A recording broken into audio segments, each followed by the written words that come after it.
But I want to read one more passage. I had quite a few more in my mind, but this one especially has been on my mind as a list of things that a lot of people probably haven't read through when they are thinking about working in the ministry. Some of them have some deep insights in them. I think it would be really good for us to close this session on, and we'll continue on with some of this. I really want to talk about this character, disposition, and conduct in a lot more detail. But 2 Corinthians 6, 1-10. Is that what you have in front of you? Out of the mouth of 2 or 3 witnesses. We then, as workers together with him, beseech you also that you receive not the grace of God in vain. For he saith, I have heard thee in a time accepted, and in the day of salvation have I succored thee. Behold, now is the accepted time. Behold, now is the day of salvation. Now, it's just a prelude to something Paul's going to say here, and it's very clear Paul is talking to ministers in this statement. You're going to find, by the way, a lot of Paul's statements that he makes in his epistles, not all, but a lot of them are to the ministers. Now, it doesn't mean it doesn't apply to everybody, but you do have to be careful when you're reading certain things to realize who he's talking to, the audience, and so it would apply to those of you who have that kind of a calling on your life. He's going to give a list of things that ministers have to be aware of and not to do. And some of these seem like they're common sense, but they're pretty important. I'd advise you to have this list with you at all times.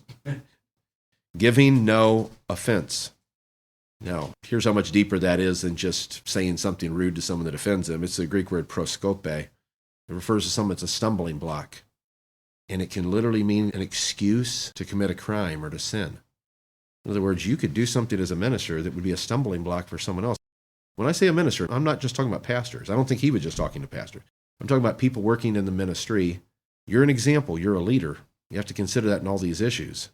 You don't want to be a stumbling block to someone else. They see you stumble, and it causes them to stumble. Gives them an excuse to sin because they're like, well, look at that. If that guy who's in leadership can act like that, get away with it. You see the problem? So give no offense in anything, that the ministry be not blamed. You know how the ministry gets blamed in that? It isn't that you don't want to point at the ministry and say that ministry is making a mess. You better point at them and say they're making a mess. They're making a mess.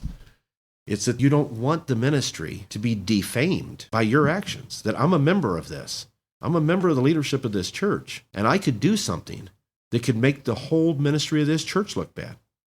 Now, I'm not so much worried about me, okay, but I'm going to say it pretty straight. Make Brother Bear look bad. Why would he put that man on the platform? Surely he had to know that man had these issues. I don't suspect any of you have any issues, and I pray to God you hold your integrity and your spirit and everything else. But we've had people on platforms. I've had people on platforms in church that I was responsible for that aren't sitting on the platform right now. Some in cases of things that were immorality that need to be dealt with. I said that list, that's character. Character covers immorality. Conduct, disposition, their conduct and their disposition were not appropriate to be an example on the platform, meaning the way they treated people, the way they acted, their spirit was not an example of a minister of the God of heaven. And that is as much of a disqualifying thing as immorality. Immorality is an immediately disqualifying thing. We'll talk about that another time. But the wrong kind of spirit is a progressively disqualifying thing. We all could be in a bad spirit. I thank God that that doesn't immediately disqualify you from the ministry. I'd have been long gone, because there's a few times I definitely was in a bad spirit. But if you don't progressively mature, if you don't leave it behind, or if it gets worse and you increase in that kind of a spirit, you're going to disqualify yourself from serving in the ministry. And if somebody builds a habit of having a bad spirit, and we've had people like that, it seems like they're always jumping on somebody, they're always snapping off, they're always being critical. You can't really work in leadership with that kind of spirit. So that's not an immediate thing, because like I said, somebody could be going through some terrible thing in their life and they're just not in the right state of mind. But if that's a pattern of your behavior, let's read on. But in all things, approving ourselves as the ministers of God. That means we're making proof of our ministry, I said earlier. The way we act, the way we comport ourselves, the way we talk, the level of integrity we maintain proves that we're ministers of God, because you'll disqualify yourself as a minister of God if you don't. In much patience. Now that's the Greek word hupomone, which means patient endurance with the right spirit. It could mean you're cheerful in the middle of it. It could just mean you're holding your spirit in check when maybe it's hard to do it, whatever. But it just means you're maintaining the right state of mind no matter what you're going through. It comes from a Greek word it's used a lot more in the New Testament, hupomeno or hypomeno. It means to stay under or to bear the load. So there may be a lot of pressure pushing down on you, and you're going to find out, this is really interesting. A whole lot of these things in this list are about pressure. That's the hardest time to keep your peace. It's the hardest time to keep your spirit right when you're being squeezed, when the load's on you. It's hard to do, Brother Jerome. This is heavy. I know it is. I know it's heavy, but I'm going to tell you what, if God put it on our backs, this is a yoke that's worth bearing. Amen. And once we realize, I can feel the Spirit of God just washing over me like a flood right now. Once we realize who's carrying it with us, oh, it's easy and light because it's his yoke. Do you know what it really means that it's his yoke? There's two sides to that. I don't want you to miss. The obvious is it's his requirements of you. It's the yoke he put on you. That's obvious, and that's true. But it's also his because he's carrying it with you. It's not just yours alone. He's carrying it with you. So it's your yoke and his. And if he's carrying the other side, it starts to feel pretty light, no matter how heavy it might be. So in afflictions, that word thlipsis, it means pressure. It comes from a Greek word thlibo, that means to crowd or press in tightly. In other words, when you feel like you're being squeezed, I can't breathe, this is rough. In a lot of ways that can happen. In necessities, when you got needs that aren't being met, they could be emotional, they could be financial, they could be all kinds of different needs that, Lord, I'm your servant, why aren't you meeting my needs? You realize what Paul said to the Philippians, don't you? Whether I'm, thank you, whether I'm abased or whether I abound, whether I suffer need, how in the world am I going to pay my bills, or how in the world am I going to eat tomorrow, or whether I've just got a giant freezer full of steak or whatever. Ken, I know you appreciate that. Eating like a carnivore. I've learned to be content. Yes. Here's how you learn to be content. A lot of times God does it, you don't even understand how it's happening. I know some of you have experienced that because you've talked about it. It's like, how do I feel content right now? How can I feel at peace when I don't know what tomorrow holds in some seriously important area? It's the only God can do that. But it takes getting close to God. The closer you get to God, the more content you'll be in those kind of things. It's what happened to me when I was going through the cancer. I didn't know what tomorrow was going to hold. I didn't know what next level of pain. The procedures I went through were far worse than the cancer. They pretty much killed me 100 times to get me through that. And it was things that even one of them I'd never do. If someone were to tell me, you have to do that, let me die in peace, I would never tell you some of the things I had to go through. But I'm here alive because of it. And see, that's what it is with God, too. God's the great physician. Jesus operates in that capacity. Our Lord is a great physician. The things he's going to take you through, it's a good thing he hasn't told you ahead of time. Because you'd skin out just like I'd skin out. You'd be like, oh, no, can't do that. You're going to, at least if you hold on to God. But I'm going to tell you what, when you get through the other side, the pain, the distress, you'll look back. And then there are places you can get in the middle of it. And I did, where that peace was so deep. They're telling me nothing's working, you're dying, it's going to get worse, you're going to be facing this. And I told you, it unnerved my entire family that I had the peace that I had. But it wasn't that I did some secret method of meditation or something to get some inner peace. It was that the God of heaven was standing at my side. Yeah. And he was bearing that yoke I just mentioned with me, and I could feel him beside me, and that gives you a peace. Oh, we're about halfway through, I guess. Where are we at here? In afflictions, in necessities, in distresses. If you're a student of the Greek, you'll realize every one of these things at its root is talking about very difficult pressures coming against you. In stripes, now that could be literal. You might take some blows. Paul certainly did, but a lot of our stripes so far are emotional. You can take some pretty hard emotional blows sometimes. Wounds, that's talking about. In imprisonments, in tumults. That's a Greek word, katastasia. It means instability or confusion. Tumults, there aren't fistfights. Like we think I'm in a tumult with this guy. Jim and I are throwing fists at each other. No. This is chaos, confusion, uncertainty, instability. In labors, you're going to have to do some labors. Some of them are labors you may not want to do. Brother Joseph was telling you there's some labors we need to do that he's going to need some help with, and we all are going to need some help. Brother Jerome's going to need some help. They may be labors that you didn't have on your list, but you need to add them because it's just part of the work of the ministry. And watchings, that's another example of where it's good to look at the Greek. It's hagnotes. That word does not mean watchings like you're a watchman on the wall looking. Certainly the ministry has to do that. That is a word for not being able to sleep. It's sleeplessness. Sometimes you just can't sleep because you're so troubled. In fastings, by the way, aren't always just physical. Sometimes you have to give up things that you may not want to give up because that's what it's going to cost to get a little closer to God. That's what fasting's all about. The whole point of fasting is I'm giving up something. It's a critical necessity, and it's something I have a great desire for, but I'm going to give it up, at least for a time, because I want to get closer to the Lord. By pureness, that means cleanness. By knowledge, by long suffering, by kindness, Christotes in Greek. That's a word that can mean a lot of things, but it's hard as talking about having a good spirit, having a gentle and kind and gracious spirit. You're going to have to do that as a minister. And I've known a lot of ministers who didn't think they had to do that. They thought now that I'm a minister, I think they thought they were some kind of fiery prophet and I just get to pound people and demand things and dictate and expect obedience and blind submission and all that other nonsense. Where's Christotes and all that? Where's this kindness and this gentleness and this grace? You know, grace is talking about someone extending you some favor you don't deserve. Sometimes maybe you do something that you think, well, the minister's going to crack me for that, but instead they put their arm around you. You know, I've had it happen. I've had times I thought I deserve a beat down, and somebody just wrapped me up in love, and they did far more damage to my bad spirit with that than they could have done beating me down if they tried to. I'm telling you, the power of these things, our weapons are not carnal, but they are mighty through God to the pulling down of strongholds. But when it says they're not carnal, that means they're not like these weapons out here. It's not a weapon to hurt or injure. It's a weapon to heal and to save. By the Holy Ghost, by love unfeigned. I think you know what that means. It's not put on. It's real. By the word of truth. See how important this is? We had knowledge and truth in this list. So it is pretty critical. We have these levels of knowledge. This isn't just a surface level thing. By the power of God. That's how we know what we're called. That's how we know he's with us. By the armor of righteousness on the right hand and on the left. By honor and dishonor. You're going to be dishonored sometimes. Listen, this isn't like this might happen to you. This is a guarantee.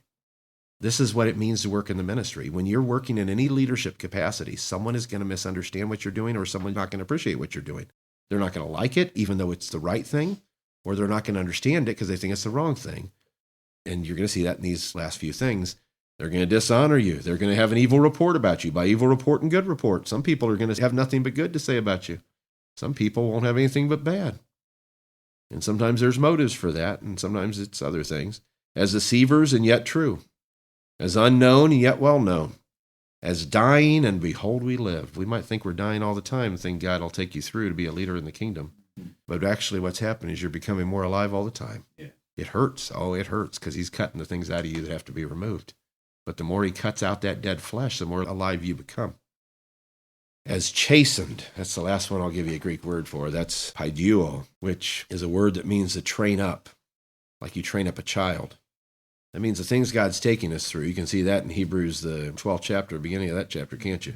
Son that he loveth, he chasteneth. Things God's taking us through. When we think of the word chasten, it sounds like we're being punished. But it's not punishment, it's training. Child needs to understand this is what's right, this is what's wrong, and so I have to go through a disciplinary process in order to learn what's right and what's wrong, to discern between good and evil. And notice it says chastened and not killed. That sounds pretty rough, doesn't it? But that just means sometimes the things God has to take you through to train you up and to teach you, you'll think it's killing you, but you'll live through it. Yeah. You'll be all right. I'm trying to encourage you now. These are rough, but I'm trying to encourage you. You need to be ready, but be ready with a cheerful heart because we've got something incredible in front of us. I'll read the last verse or so here, but that's what Brother Andy was asking about, this whole issue with vision. You're absolutely right, Brother Hazel. That would take maybe a whole time just talking about that, and we might be able to get the foundations of it. We need to know what it is we're doing and why it's so critical. Right. You hit that nail on the head. I'm going to say this somewhat vaguely and certainly gently, but not every church is doing the same thing. We might all have the same core vision. We might all have the same core doctrines. I was talking to one of the brothers about that at the camp meeting, and it's a brother I love dearly who's responsible for a big assembly. I said, we clearly have things that we see differently, but we believe the core thing is the same. Our core vision is the same.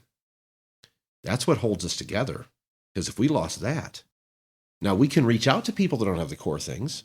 We're doing that with a lot of people, but our goal is to bring them in. That's where we think about this idea of them getting a vision, is that they start to understand the core things and they realize that's a truth that I can hold on to, or that's an idea that I want to implement into my life. But the issue of our vision, though, Andy, we have a corporate body level vision, which is what's held this body together in spite of its many differences over several generations, is the fact that we haven't lost our core body level vision, our core body level doctrines. But every church is not the same. We're not the template and nobody else is. Now, I want that real clear. We're not the template either. I had people, when I first started having a regular Bible study in Mansfield, I had several people gave me trouble about that. They're like, we don't have Bible studies. I thought, why wouldn't you? I thought, why would you not have a Bible study? They're like, that's not how we do things. in their churches, the churches they were talking about, which was a couple of churches. And I thought, I can see the effect of this Bible study. There are people coming that never come to church. There's people from other nations that's what they want. They want that material. And I thought, well, you may not, but see, that's the point. We're not bricks. We don't all look alike. We're not all doing anything alike. And that's true of churches too. Even within this body, not everything is the hand, not everything's the foot. You notice when he describes the body, he's talking about different parts of the body. There's different purposes for a hand and a foot and a head and so on. And so there's things we may do that someone else, they won't succeed at that because it's not what they're called to do. They don't have the vision to do it. They don't have the ability to do it, whatever it might be. And there's things that we may not have the ability to do. But we have to stay within our calling. And I believe we've got a very unique calling as an assembly. And I think God has been expanding it pretty dramatically the last few years. You can just watch him doing it. And so we need to talk about it in more detail, Brother Andy, is what really is the vision of our church. Not in contradistinction, not in contrast to anyone else in the body, no. Complementary to the body. See, because if we're part of the body and we have the same vision as the body and the same core foundational doctrines as the body, but we have a job to do that takes a certain way to do it, it should complement. I don't mean compliment like paying someone a compliment. I mean compliment with an E, not an I. I mean, it should accentuate, and it will. And it should, for those that are looking for something, if we are doing something that's right and good in some area, it should encourage other people to follow in that kind of path if we're succeeding at that. I'm very tempted to wade into that issue, but we won't get out of here if I do. We definitely need to talk about it later because I think you know some parts of it, all of you, but you may not know my full vision of what I feel like the Lord's talking to me about. And it's not anything unusual or different from anyone else, but it's just how I see it working in our assembly. It's already working right now. When we come in here and we're like, this is so special, it's because we're holding steady to the vision. And it's a vision I know the Lord's given me. And so the way I'm handling things, the way I'm leading, which is applicable to you all because you're leaders as well, it all is to push the vision forward. And the goal is people see certain things, just like you're talking about. With one of the brothers who saw some things, he thought, wow, that's different, and that's really something. That's how it should be. It should be that way. Now, again, it's not we're better than you. We don't have to say a word. We just do it. The fruit. And you should read Matthew 7. What he says there, he goes into more detail, the end of the Sermon on the Mount. But the fruit is what's so critical. If we've got the fruit, you can't argue with fruit. You eat it, and it's healthy, and it's good. Can't argue with it. As sorrowful, yet always rejoicing. As poor, yet making many rich. As having nothing, and yet possessing all things.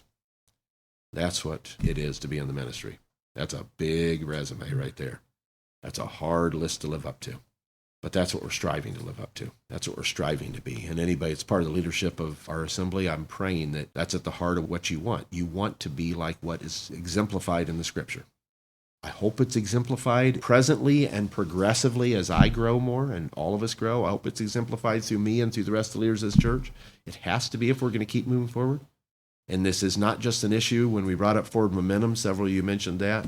When that was brought up, and Heath really had some thoughts on that. He probably had some more he could have added here. But it isn't just sustaining what we're doing right now. That's a dangerous thing to think we're here to just refrigerate some good meal. Like we got a good meal, let's put it in the refrigerator and protect the fridge, lock the fridge, Don't want anyone getting it. That's not what we're here for. We're not here to refrigerate this thing. We're here to disseminate it, to get it out as wide as we can. And the bottom line is this. In order for us to keep moving forward, this is an upward incline. Yes. We're not going to move forward by just holding steady at what we have at the moment. We're going to have to do more because it's going to take more to keep moving up. And there are other people. I was thinking, Brother Chris, that lesson you gave a while back, I think it was in tandem with some things we had been talking about the levels on the mountain that people are at in the kingdom. And you gave a beautiful lesson on Sherpas and how they help people get up the mountain. That's who we are. We get caught up in, look at us. Our goal is to get to the top of the mountain. It is. But our goal is also to bring other people up the mountain. Amen. And if we leave that out, it just doesn't work. It doesn't work. You will not create the Spirit of Christ if you miss some of those ingredients. Amen. So we have a very high responsibility to be the best possible examples, don't we? So it went a little later than I intended. I really was planning on ending around 2:30, but that's usually how it works. I'm glad all of you that were able to stay could stay. If somebody has to leave, that's okay. I'd rather you be able to be here for some of it. Because I feel like what we feel when we're sitting here live and in person is a different thing than just listening to it later. Now, you can get the same things out of it in terms of material, but you don't get the same feeling. So we've got our schedule for the rest of the year. Isn't that amazing to say? And hopefully everybody will be able to make most of those. We'll make them a Sunday night. We'll put some more weight on Brother Joseph's strong shoulders and broad shoulders and let him get us a schedule put out and see if Brother Chris can help you. If you need to put it online.